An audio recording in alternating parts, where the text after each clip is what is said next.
Hello friends, आपका बहुत बहुत स्वागत है आपके अपने YouTube channel RC short hand में। आप इस चैनल पर नए आए हैं तो इस चैनल को सब्सक्राइब कीजिए, लाइक कीजिए और अपने दोस्तों के साथ शेयर कीजिए। आपका डिक्टेशन 5 सेकंड में शुरू होगा।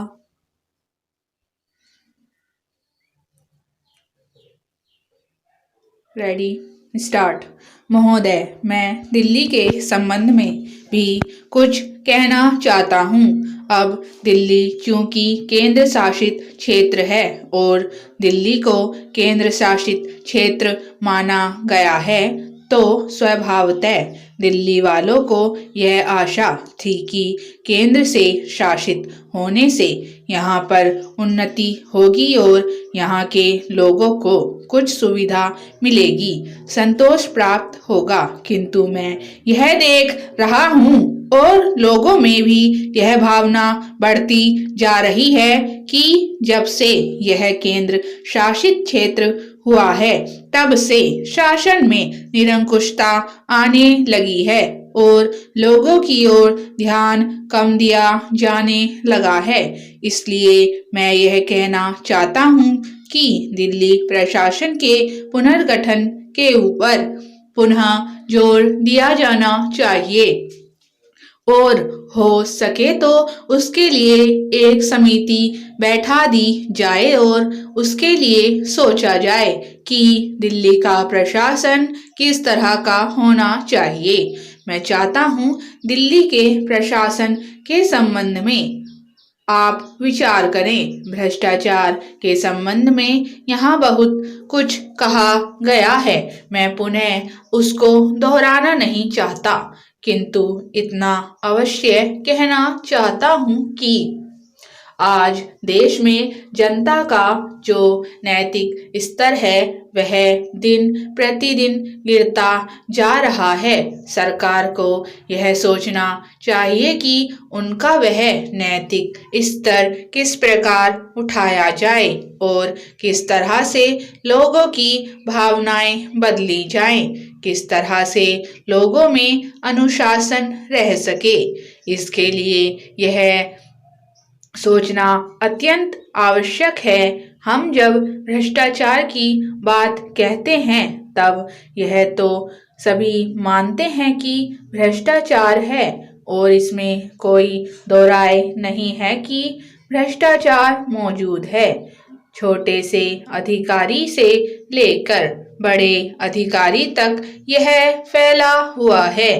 भ्रष्टाचार केवल प्रशासन में है ऐसी बात नहीं है, वरन यह लोगों में भी फैला हुआ है।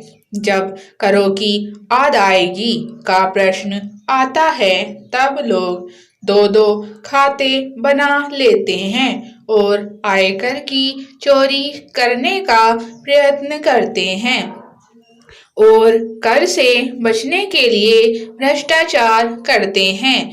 जैसे बगैर दोनों हाथ के ताली नहीं बज सकती, ठीक वही बात भ्रष्टाचार के संबंध में लागू होती है। भ्रष्टाचार के निवारण के लिए जितना अधिकारियों का कर्तव्य है उतना ही कर्तव्य जनता का है। अधिकारियों को तो सतर्क रहना ही चाहिए, क्योंकि यह जो संसद है वह कानून बनाकर उनके हाथ में दे देती है। उसका कार्यान्वयन करने के लिए जनता और नौकरशाही को सहयोग से कार्य करना चाहिए। महोदय, प्रशासन का यह कर्तव्य हो जाता है कि वह सतर्क रहे और अधिकारी लोग अपने को निष्पक्ष रखें, किंतु जो जनता के अंदर एक गिरावट आती जा रही है वह भी एक देखने की बात है। इसलिए मैं चाहता हूँ कि सरकार कोई ऐसा प्रयत्न करे जिससे कि भ्रष्टाचार को रोकने के लिए जो लोगों का नैतिक स्तर ऊंचा होना आवश्यक है उसको ऊंचा किया जा सके। उसके लिए जो भी वह कर सके करे। मुझे कहना तो बहुत कुछ था, क्योंकि मेरा समय समाप्त हो गया है। मैं अब और कुछ नहीं कहूँगा महोदय। इसलिए मैं माननीय रक्षा मंत्री महोदय का ध्यान इतिहास की उस चेतावनी की ओर दिलाना चाहता हूँ कि हिमालय की चोटी पर जिसका अधिकार रहा है उसका गंगा और यमुना के मैदान पर भी अधिकार रहा है। हम इस आशा में नहीं रह सकते कि हम दुश्मन को हिमालय की चोटी से उतरने दें और फिर मैदान में उसका मुकाबला करें।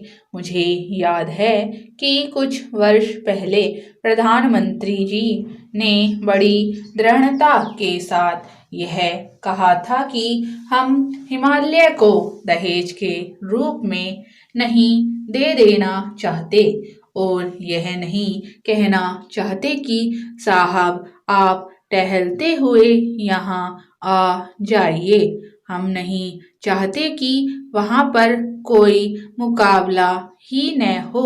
मैं समझता हूँ कि अगर किसी भी सैनिक अधिकारी के दिमाग में अभी तक यह भावना है कि हम हिमालय की ऊंची चोटियों को छोड़कर नीचे मैदान में आकर युद्ध लड़ेंगे तो उनको भ्रम में नहीं रहना चाहिए। यह एक घातक बात होगी, एक आत्मघाती नीति होगी। अगर एक बार चीन का हिमालय की चोटियों पर कब्जा हो गया तो चाहे वह बाद में नीचे हम पर हमला न भी करे, किंतु वहां से हम उसको कभी नहीं हटा सकेंगे। इसलिए इस संबंध में स्पष्ट निर्णय किया जाना चाहिए। इसके बाद मैं मध्यवर्ती क्षेत्रों के बारे में कुछ कहना चाहता हूँ। पिछली बार जब चीन ने बड़े पैमाने पर आक्रमण किया था तो लद्दाख में और पूर्व में नेफा के इलाके में किया था। मध्यवर्ती क्षेत्र में मिडिल सेक्टर में लड़ाई नहीं हुई थी, लेकिन मेरा अपना अनुमान है और बहुत से लोगों को इस बात की आशंका है कि अगर अब कभी चीन ने दोबारा हम पर आक्रमण किया तो वह मिडिल सेक्टर में करेगा। इसके कई कारण मालूम पड़ते हैं। स्टॉप।